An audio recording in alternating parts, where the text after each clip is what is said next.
حدیث مبارک کی راضی العین حق، بد نظر چې کوم دی نو دا حق دی، دا لګي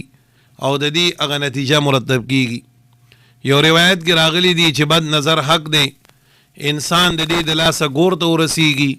او ساروی د دې د لاسه کټوی ته یا د کساب تخت ته ورسیږي. نو د دې د وجې نه انسان د بد نظر نه د بچ کېدو دپاره که یو تدبیر کوي نو دا مناسب دی او دا پکار دی. یو سړی دی د خپل بچو حفاظت کوي، داسې یو تدبیر سره ساتي، د خپلو بچو خیال ساتي، د خپل مال حفاظت کوي، دارنګې د خپل څاروي حفاظت کوي، د خپل فصل حفاظت کوي په شرعي طریقه باندې، نو دا جایز دی. خدا رې چې تدبیر د شریعت موافق وي.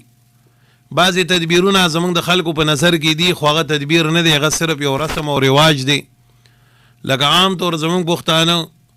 آبادی چې کوي نو سپیلني پکې لوګی کوي، وی دې سره نظر ختمیږي. د سپیلني په لوګی کولو باندې د نظر هیڅ قسمه تعلق نشته دی. سپیلنۍ کې لوګی شین څه چلو شو، که لوګی نشن څه چلو شو، د دې د نظر سره هیڅ قسمه تعلق نشته دی. دا خو بس صرف یو وسیع او طریقه ده، د خلکو رواج دی، را روان دی. او که یو سړی بیا دا مستقل دغه ګڼي چې او د سپیلني په لوګی کولو باندې چې کوم دی نظر ختمیږي، نو دا بیا چې کوم دی یو غلط سوچ دی، رسم دی او د بدعت درجې ته رسیږي. دارنګې تاسو ګورئ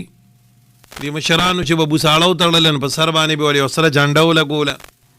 نو دا به تدبیر نو، خو دا به د مشرانو دا یو طریقه وه چې د سور کپړه چي نو دا د انسان هغه نظر ځان ته راکاږي. نو زه یو سړی که راځي نو بوساړې ته به لږ خیالي او جنډې ته به ډېر خیالي. دارنګې پخوا چې به خلکو آبادي کوله او کار به یې کو ان سره جنډه به یې پرې لګولې وه، نو دا به د هغې یو دا سوچ و چې یو سړی را دننه کېږي دا نظر جاذب دی، دې ته به راکاږي. خو بیا د خلکو رو رو رو رو دې طرف ته دا خبره بوتلې دا سره جنډه چې لګېدلي ان په دې به بیا بد نظر نه لګي. نه دا داسې نه ده،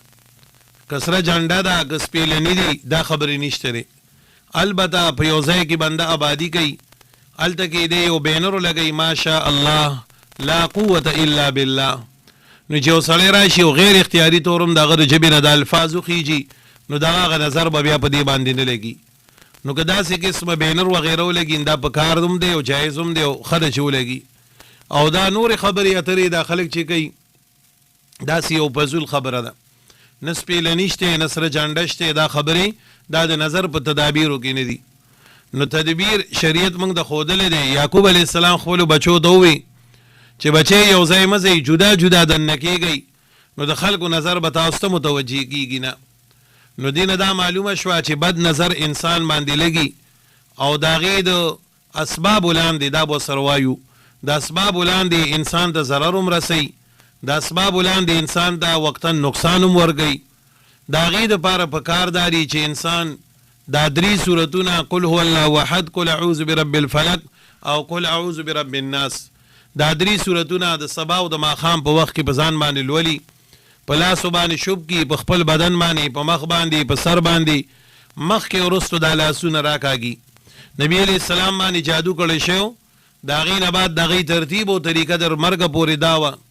در دې چې بیا بیمار شو نه شو ویلی، ام المؤمنین به ولوستل او د نبی علیه السلام په لاسونو باندې به یې شوب کړل او د هغې په بدن باندې به یې د هغې لاسونه راکاږل. نو تدبیر هم دکه دی چې بنده دا درې صورتونه اخیرني دا ووایي. او علما لیکي زمونږ یو لوی بزرګ دی هغې ما ته فرمایل په یو موقع باندې زه بیمار وم، ما ته دا خبره کړې وه، وی که چېرې یو سړی ډېر بیمار او د شک د دې خبرې کوي چې په ما باندې د بد نظر اثر دی یاړو دا خبره دم نه خو اسم بیمار دی، نو دا اخیرني دوه صورتونه چې دي قل اعوذ برب الفلق او قل اعوذ برب الناس، دا به یو د پاسه سل پیرې ولولئ، مخکې وروستو د درې پیرې درود شریف او یو د پاسه سل پیرې به دا درې صورتونه ولولئ، په ځان باندې به شوب کي، اوبه به پې دم کي، آب اوس کي، درې ورځې چې دا عمل وکړي نو تا باندې که د بد نظر اثر وي الله به ختم کي. بهر حال زما وروڼو خویندو موږ د الله تعالی د طرف نه چې کوم دی نو علاج ذکر شوی دی، هغه اسباب او هغه علاج به موږ استعمالو. بهر حال الله چې څه مقدر کړي نو هکه شانتې ورسیږي. یو استاذ دی یو بزرګ دی نو خپل شاګرد ته وایي بچې دا پلانکی دعا چې تاسو وایي نو په تاسو باندې به د کوړي مرض نه راځي، یعنې په تاسو باندې به شلې مرض نه راځي. هغه استاد سیونو په خپل باندې په دې لاس باندې شلو تابعی دی دا لوی سړی تیر شوی دی نو دا شاګرد هغه شل لاس ته ګوري چیرې استاد خو ماته چې کوم دی نو دا دوا خی خو په خپل په د باندې پالج راغلی دی استاد به پوه شو وی ته به زما د لاس ته ګوري خو په د غرض باندې زمانه دا دعای رشي و نو لازمی خبره دار چې انسان الله تعالی ولی اوسیز مقدر لګلی نو په غرض باندې د انسان نه خطا څه کمی راشي یا د دعای رشي یا بل څه شي خو به هر حال څه کمی برازي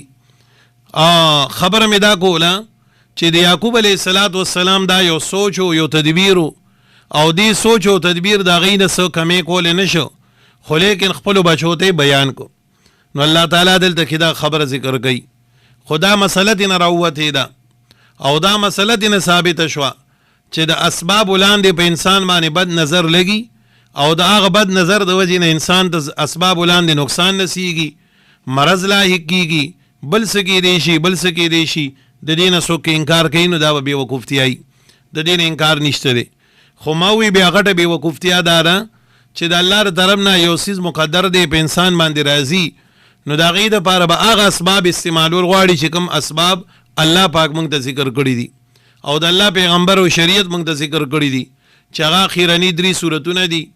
یا بسم الله الذي لا يضر مع اسمه شيء في الارض ولا في السماء وهو السميع العليم دا دعا ده